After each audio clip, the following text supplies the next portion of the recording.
Yeah, Greeny, when you watch Bo Nix out here on the field during warm-ups and you see him interact with his teammates, you can tell how impressed they are by him. I was talking to tight end Adam Troutman, and he said, you know, he hasn't even wear a wristband with the plays on it. He said, you know how amazing that is, given how wordy our offense is.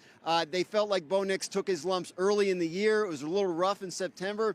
But Troutman said as bad as it got, his confidence never wavered. You've seen how he's improved throughout the year. And he said everybody in our building loves that kid.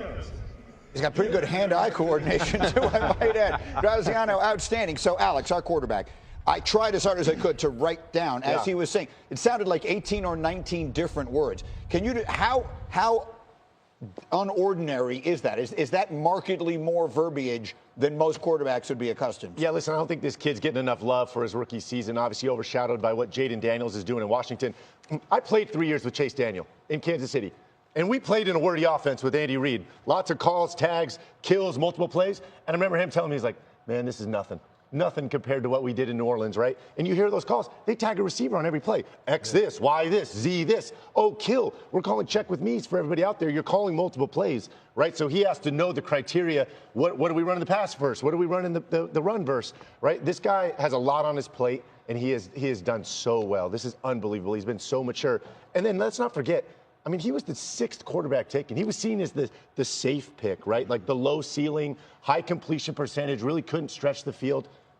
He finished 3rd in the NFL in 20-plus yard completions this year, right? This guy has excelled, and he's been unbelievable. And to me, there's been this fearlessness about him, right? Like this guy, you heard Peyton talk about it. Just the stage is not too big for him. He smiles. He's juggling pregame. Like, do you remember earlier in the season when he got in the spat with Sean Payton? Mm-hmm. Like, I mean, he called him Ferris Bueller, right? Because he kind of fired back at him. And you remember, think back to last year when Russ was in this same situation. Yeah. Right, well, here they are. And this is what Sean Payton's about, man. He is aggressive, right? He comes from Bill Parcells. He's going to challenge players. Look at this young buck firing right back on the sideline, right? I love it. This guy has a stinger about him. And I think it's going to have to show up today. Again, going on the road to Buffalo. Not a single person thinks you can do it, right? He's going to have it. And one of them, yeah. But anyway, and you see, like, and then Sean try to come back with him, and then he cools off. Yeah. Some players just don't have that, okay, to question authority and voice authority. It's what makes, in my opinion, the best leaders in the National Football League. When you can look at a head coach, no matter who it is, no matter what he's done, and saying, listen, this is what I think. This is what happened out there, coach. Calm down. Last year I was on, I mean, when it was Russell there, I'm like, Russell, when are you going to take a time and just say, shut up, man, I know what I'm doing? Yeah. You know, looks like this kid's there already. That's a huge sign right there. And Fred, let's talk about, because you said it last night too, this is a young team. They're a little bit ahead of schedule. The quarterback, while he's an older rookie, is still a rookie. You said to me something last night about how you can play like you have nothing to lose. Is that a real thing? Absolutely. I mean, you look at this team back 6 months ago, the start of this season, nobody would have thought that the Denver Broncos would have been here. Only the Denver Broncos knew that they had a chance of doing this. Nobody knew that Bo Nix was going to show up and be the quarterback that he's been. He's been ultra impressive as a rookie. It's so hard in this league to come in as a rookie and play the quarterback position at a high level, and he's done that. He's given his team a chance to be here in this moment. One of the most dangerous teams in the NFL is one that has nothing to lose. So Rex, all this talk about the quarterback, and that's great. And I wanted to make one more thing about this quarterback, because not only, guys, how difficult it is, he's got to decipher all of that kind of stuff. Oh, and by the way, also recognize the defense and what you're seeing and play to the speed of the game. That's what's been so impressive to me. And a shout out to Pete Carmichael, who I think is about as good a quarterback developer as there is, partnered with Sean Payton. So other than that, now let's move on. Well, because if the Broncos are going to win today, most people are going to say it's going to be because of their defense. Yeah, exactly. The great equalizer is the Denver Broncos pass rush. They got 5 guys that can get after the quarterback. They can get it from inside, outside, all over the place. I think that's the equalizer today, and gives them an opportunity. They play man. They like to play man. I mean, they like to get after guys, too, and send pressure. And I just don't know if that's the right formula. I really think this is a big brother game right here. I mean, you're going into Buffalo and you are playing the Bills, who have only one goal, and that's a championship. And with this guy right here, when he sees backs to him, he's taken off, and he is a tough tackle. So, I mean, all those guys in terms of Benito, Cooper, Allen, it's like, getting there, yeah. Bring him down. Yeah. That's the hard part. And I've even started to talk about this offensive line, who I feel is special in how they run the ball with James Cook. All right, so we will get much more on this game. We'll talk about it from the Bills side of things as we continue. But now it is time for the moment you all have been waiting for. It is time for the Rex Factors, presented by ESPN Bet. Rex, let's see how we do with today's quarterbacks. Yes, today's quarterbacks has to be better than yesterday's quarterbacks. Bo Nix, the number is 224. I think he goes over. Guys, here's why. Watch for it today. This guy is third in the National Football League in passing yards outside the pocket. This is not what you think. He's not a stationary guy. Gets outside, makes some big plays against that Bills zone defense. Josh Allen, 224. That number seems awful low to me. I think he puts a Superman cape on. You mentioned all the man coverage he's going to be facing. Watch out. Josh Allen goes over that number. Baker Mayfield, the number is at 249.5.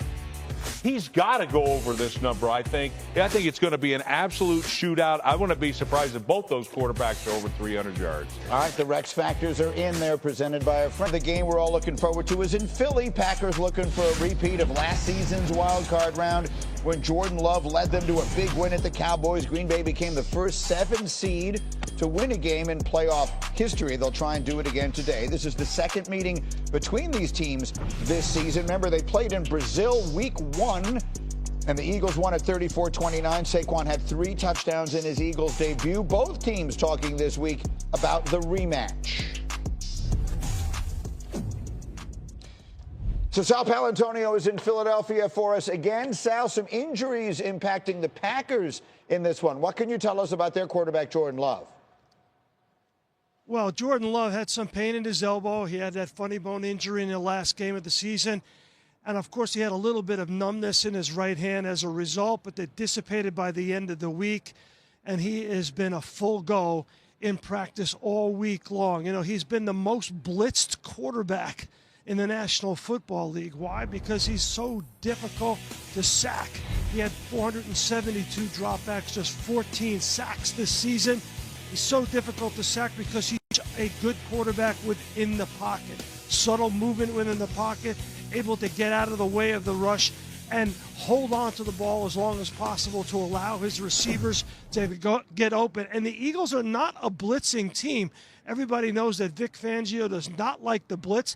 They play a 2-deep safety shell on their defense, keep everything in front of them. So they're going to have to find ways to get pressure on Jordan Love in this football game. You go back to Brazil. I was at that game. The Packers moved the ball very easily on the Eagles defense.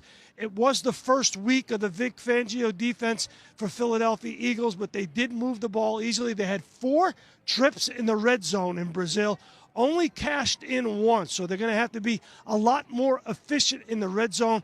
But Jordan Love can move the football, and he can move around the pocket. He's very good inside the pocket. They're going to have to figure out a way to get pressure on him in this ball game, Greeny. That's a really interesting point, Sal. We saw that defense improve substantially after their bye week. Fangio made a lot of changes. But let's look at it from the standpoint of the Green Bay offense. You gave me a number yesterday, Rex. You said if the Packers are going to win, what exactly do they need? I think they need Josh Jacobs, and I think they need to pound him like 30 times. Just keep running it, and obviously the throw. But make sure you have a dual threat, that he's just not sitting back there dropping back all day. I think be balanced on offense, but Josh Jacobs could be the big factor in this one. 30 carries. You disagree. I disagree big time. Listen, this Eagles defense is elite, right? And up front, they are so good, especially up the middle. I mean, Jalen Carter, we saw the tape on Zach Bond.